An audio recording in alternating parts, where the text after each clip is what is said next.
really well so far. I'm not feeling as bad as I thought I would feel at this point. But it is a weight cut, so I still am feeling a bit of it. But at the end of the day, I'm not like feeling like I thought I was going to feel. Is this the primary focus, getting the weight cut down? Or is it more of a focus on the weight cut, or actually focusing on your opponent in Dan Kelly? I'm not really worried about the weight cut, to be honest, because I feel like it's just the workout away, and I can make weight.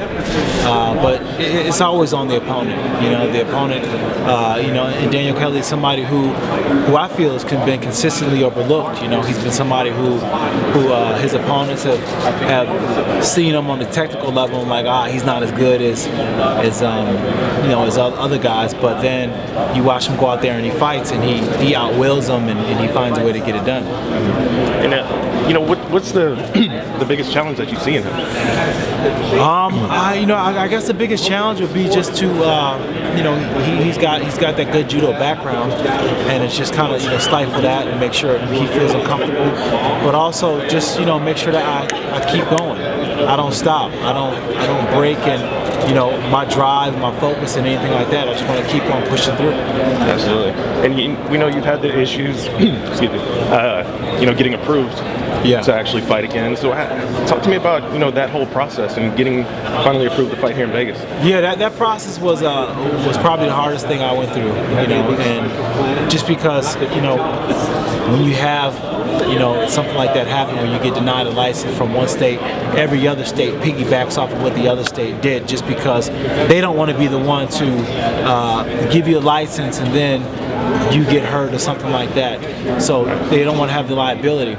But it took just UFC was behind me. My manager Ali Abdelaziz was behind me, and I had good support around me to make sure that I did what I needed to do in order to be able to compete again.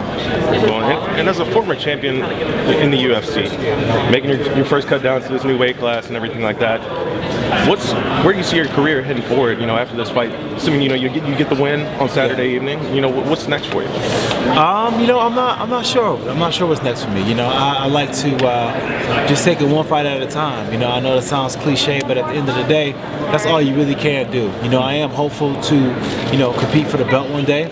But that's all predicated off me winning one fight at a time, and I don't want to look over any opponent or look too far down the road and not see what's in front of me. So that's the only thing that's on my mind. That's the only thing I want to do. And what's your plan of attack? How many fights do you want to get in 2017? I would like to do 3 fights this year. Okay. Yeah, I like to do 3 fights this year, and I feel that's not a lofty number. I think it's something that can definitely happen. I feel like my body is feeling better than it's ever been, especially since I dropped to 185. I feel like I've gotten younger because of so, and I feel like I can get in 3. Very good. Appreciate it. Thank you.